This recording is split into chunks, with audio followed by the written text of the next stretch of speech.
All right, let's go ahead and get started. So today's reading was Vantage, and it has to do with vantage point, where you stand, and when you look at things, where are they? And if you're high enough in a crowd, then you can see the edge of the crowd and you can tell when things are changing and how people are moving. Also, as I'm prone to talk about, Taoism was very commonly the monks that lived up on the hill, and the city was quiet below, moving about their way, and the monk on the hill would see something coming and he'd go down to the people and he'd say, "Someone is coming." And when the person actually arrived, they believed that the monk was magic. He saw it, oh, how did he know? And it's simply because he wasn't head down planting rice. Everybody else is head down planting rice. He's up on the hill looking around. Oh, there's a storm coming. Go down and tell the people, there's a storm coming. How did he know? And so we can take that opportunity to think about that as how are we able to see kind of the advance of things or see the foretelling of things. So stuff is coming, it's not coming right here, it starts out there. We see the cloud coming off the hillside, we know there's clouds coming. If you're not paying attention, then you're going to be surprised when you step outside and it's raining. We don't understand. How did it rain? It's pretty simple. And so a lot of the readings this time of year seem pretty clear to me and seem pretty obvious, but obviously they're not, as clear, sometimes as clear as mud. So any thoughts on the reading today?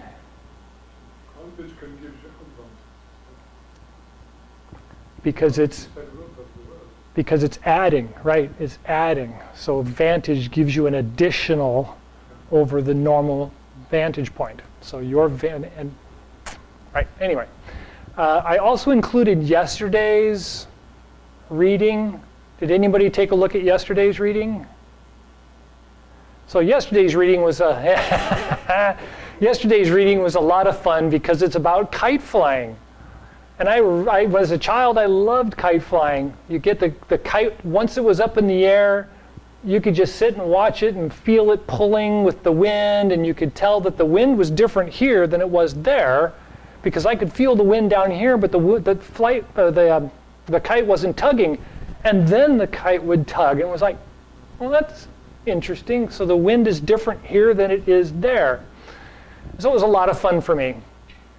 But the reading talks about the idea that when the wind blows and you put the kite in the air, you can utilize the power of the wind and feel the tug on the kite and enjoy the movement of the kite. But you can't make the kite fly over there if the wind is blowing in the other direction. You have to utilize what's there. And so in spring, that's an important part for us to understand, that we really can't just take advantage of energy and make it do what we want it to do. We can only follow it or utilize what the energy is that's already there. And so in that sense, the email today kind of talked about that idea that we have to kind of be in time in order to recognize when it's appropriate. We can see it coming, we know it's happening from the vantage point, but we kind of have to wait for the time to be right in order to actually do it. The vantage point just gives us the opportunity to be a little bit ahead of it and be ready for when it does happen. But you can't just make it happen. If I see a storm coming, I can't come down and say, it's going to rain right now. It's like, well, the clouds are still way over there.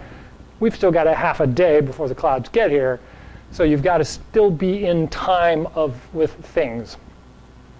So any thoughts on the utilizing the wind for your kite, as it were? No? Okay. So with the spring, a lot of movement starts to happen. I don't know if anybody's noticed it yet, but you're already kind of feeling like, I want to get outside, I want to do something, and the warm weather makes it really nice. It's very, enlightening. And so one of the things that we want to look at is what we've been talking about for the last couple of weeks, and that is that we're moving from being very quiet to being moving, but we don't go from a child crawling on the ground to running a 5K. You gotta kind of work your way up to it. So if you're sitting down, go ahead and stand up if you can. If it's inconvenient for you, go ahead and remain seated. But we want to think about how the feet feel on the ground. So last week we moved our weight from one side to the other, and we could feel all the weight on the ground, and we could kind of wiggle the foot around and feel that weight. And if we get our balance right, it's really easy to pick up the other foot and not be off balance. So then try the other side. You want to kind of feel that foot first. Then you want to look at your posture and make sure you're standing upright and not just leaning over. I want to stay upright, but then I want to be able to pick that foot up and set it back down again. And so from this, when I get over here and I feel my weight on that foot, well, I can feel the little bit it takes to go to my toes and a little bit it takes to go to my heel.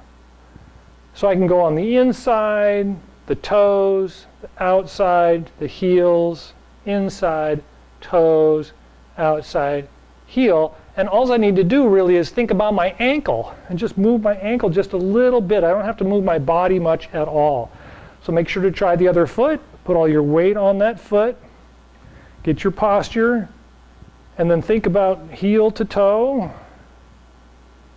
And then roll to the outside, to the toes, to the inside, back to the heel, around to the outside, to the toe, inside, and heel. And it just takes that little bit of movement in the ankle. I don't really have to do a lot. But as I'm moving my foot, and I feel that moving in my ankle and rolling my foot, I actually feel it coming up my leg. And so I want to feel it move me.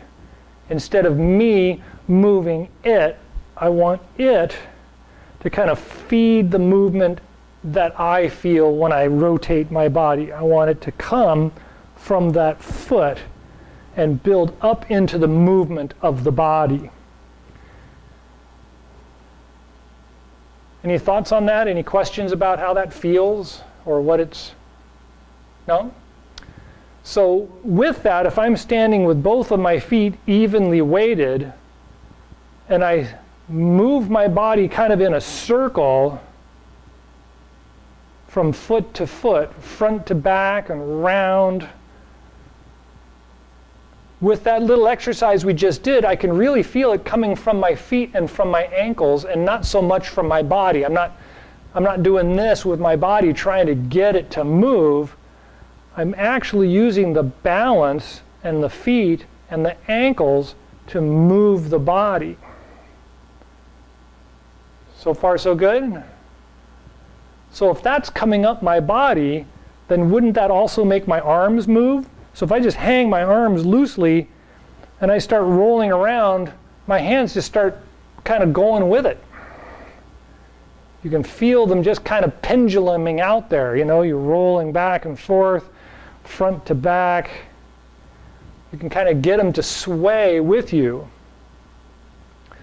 So all I need to do is just kind of lift up my arm a little bit when I'm rolling, and I can feel that movement extend out into my hand.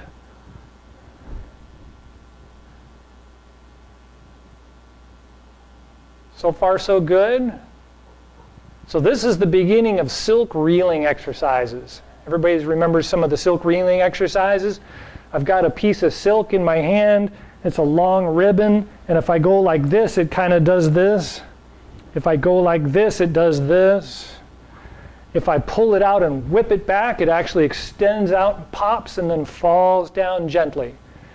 And so I want to feel my body, my arms kind of have that feeling of silk, and I want to feel that movement that I'm generating from the ground through my body happening somewhere at the end of that piece of silk.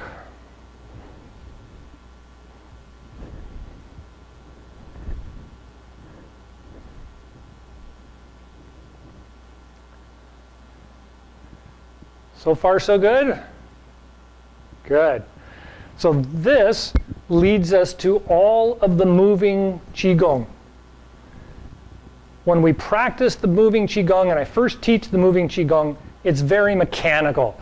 You're going to hear, you're going to roll back, you're going to open up, you're going to roll forward, you're going to come down, and you want to inhale and exhale and get all that complication going. But once we feel it, once we've kind of got that sense of how the movement of the body is connected to the breath rolling and the energy of the body rolling in balance with itself, it starts to feel more like that natural movement, that silk reeling kind of feel.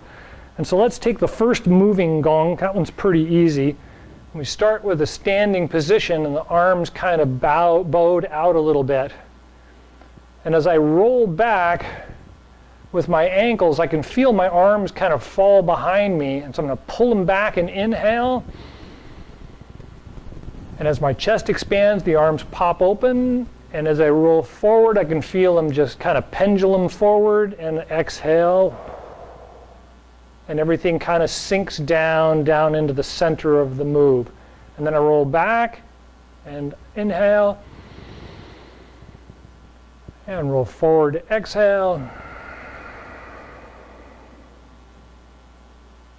One more.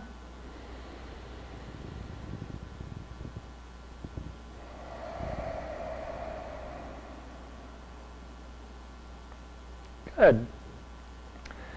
So how did that feel? Can you kind of feel that looseness in the body, that kind of freeness in the body? Yeah, we want to let go of that tightness of the cold weather, right? Because we had that cold weather for so long, we're kind of stuck. And we want to let that move a little bit. So with that, we move right into the Tai Chi moves, like sowing seeds and parting wild horse's mane. Looks like I'm throwing a frisbee. I'm just going to throw the frisbee, but if I let that be that silk reeling kind of move, and I leave my hand just kind of flowing, it starts to really make a little bit more sense. When I move forward, my hand has to move forward. When I turn, my arm has to turn. And now that frisbee's really flying because I can just let the energy flow right through my body without me having to go and throw the frisbee. Try the other side. Start slow and just feel that silk kind of roll and then let it fly out.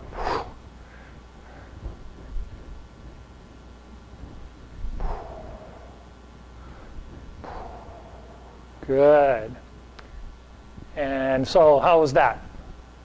It's all kind of following along? Everybody can follow along okay? Good.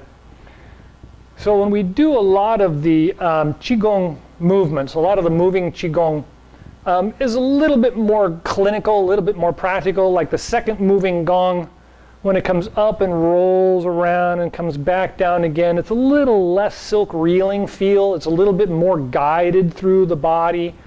But it's just trying to keep that feeling, trying to keep that silk reeling kind of feeling going, because it's going to underpin so much of what we do as we move towards doing Tai Chi, and as we get more fluid with the Qigong exercises.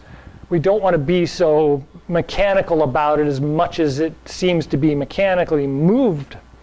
We want that nice kind of rolling sensation feeling.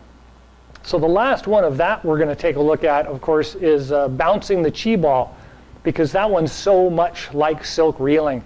I'm bouncing like a spring, and then I'm just going to drop it all off and sink down into my feet, and then come to the middle and get that bounce, and then drop it, and then way up high.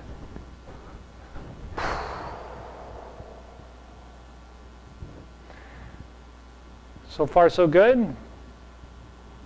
Good. All right. So any questions about the silk reeling exercise? Or any of the moving gong? No? Okay. Well, let's go ahead and do one set of the moving gong. So we'll start in 3 gates Three gates just rolls the feet out, arches the back, opens the arms as we inhale and rise up. And then as we exhale, the arms come down, the hips tuck in, and the feet roll in as we bend our knees and sit down. Again, roll the feet open, arch the back, stand up, open the shoulders as you inhale, and then exhale.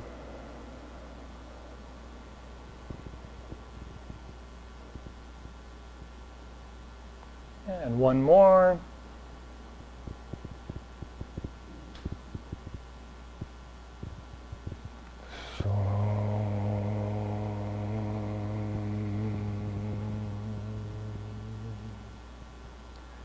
And first moving gong, roll back, bring the arms back and open up as you lift up. And then roll forward, bring the arms around and close, exhale and sit down.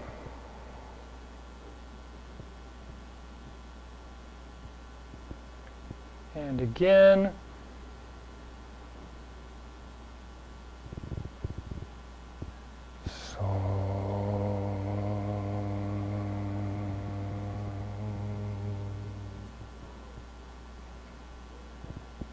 And 3.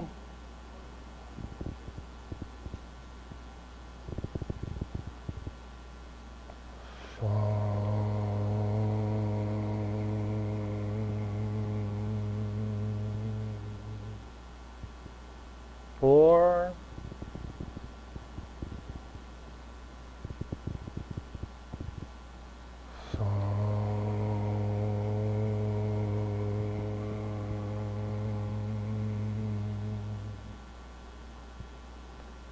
5.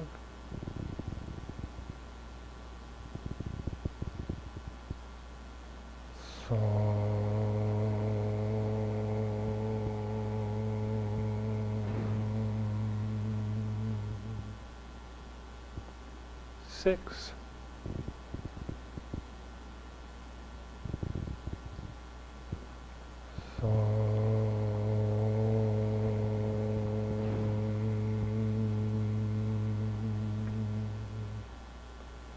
7.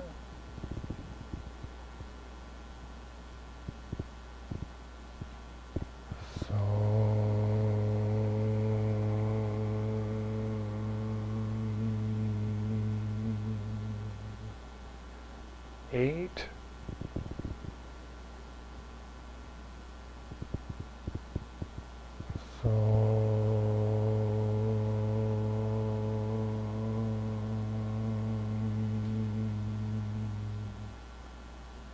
9.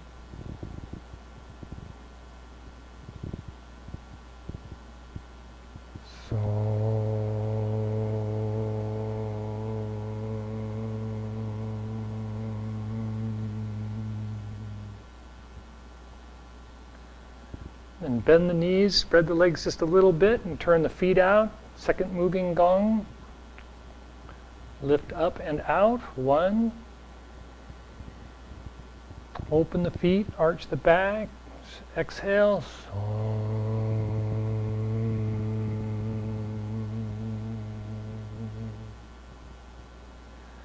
2.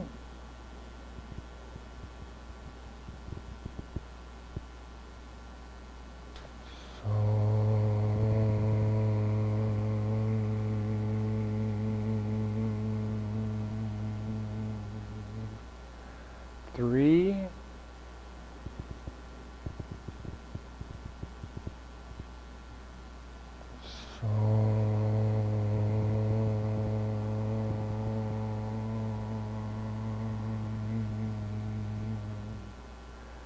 'And then reverse, pull back as you inhale, open and reach out, come to the toes and exhale.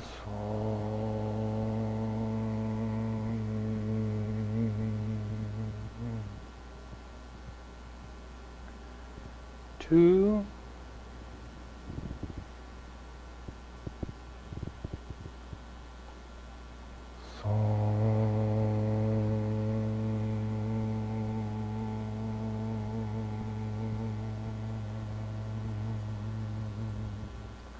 3,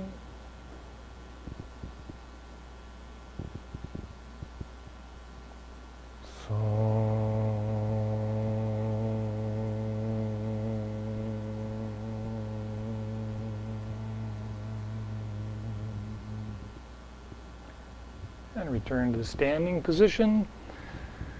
Belt gong, start on one side, come across as you inhale and roll the feet from left to right or right to left, following the hands. And then come out in front as you go back to the heels and return to the other side. And come in to begin again. 2.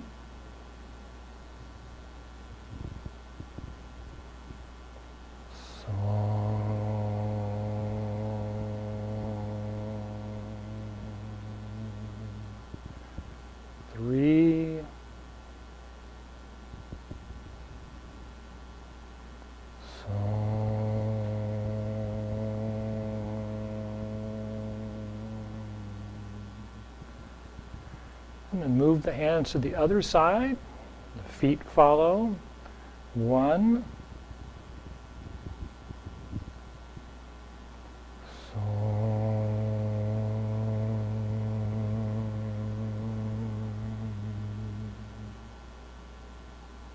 2.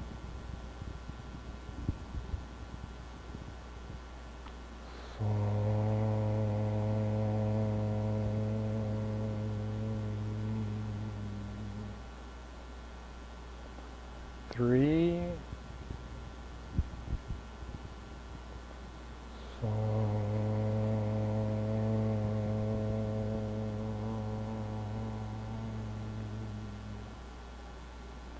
And the hands return to the sides. And we're going to inhale up. And then exhale down to the hips. And we push the hands down to the top of the hips. Press down as we lift up the chest. And take a couple of breaths and just feel the fine extension of the spine from the hips up to the top of the head.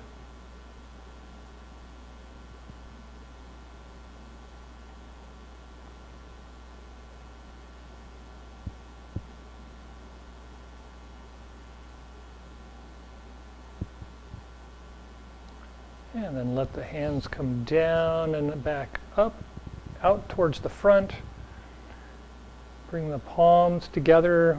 The thumb touches the inside of the Lao Gung point. The other thumb touches the bridge between the forefinger and the thumb. And the hands press on the dantian gently.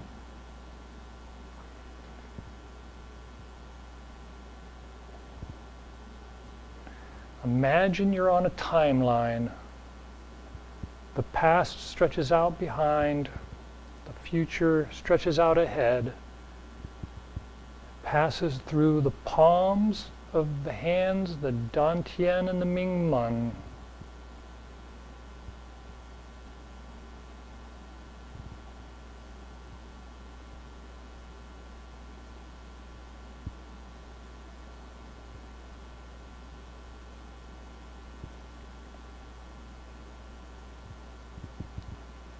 And Chi Gung, drop the hands, inhale, rise up, gather the universal chi, guide it down to the top of the head, the Bai Hui point, down the spine, take a breath at the heart and lungs,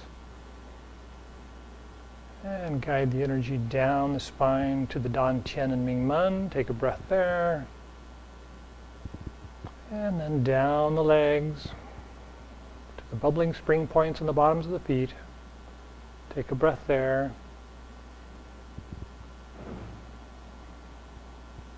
And take a couple of short breaths and just feel the weight of the body sinking down to the bottoms of the feet and the tips of the fingers.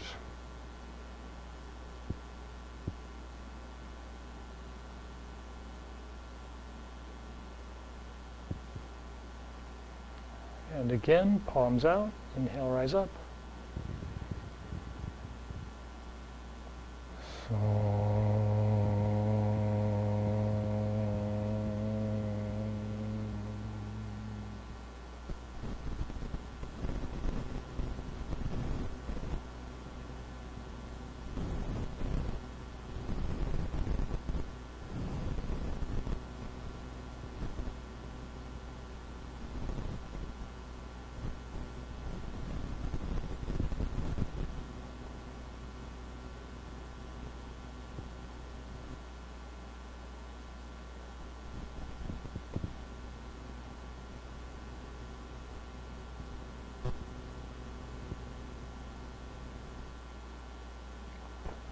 One more.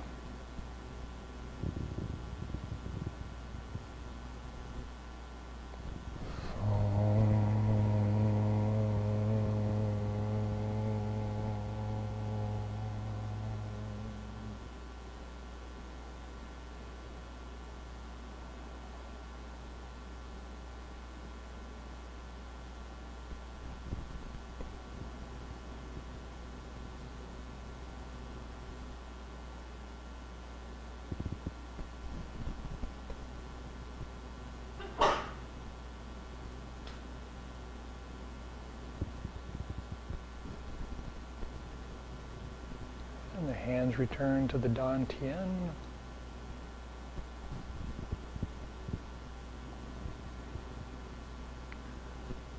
All right, I think we're out of time. Yes? All right, any last questions, thoughts? All right, well, thank you for coming.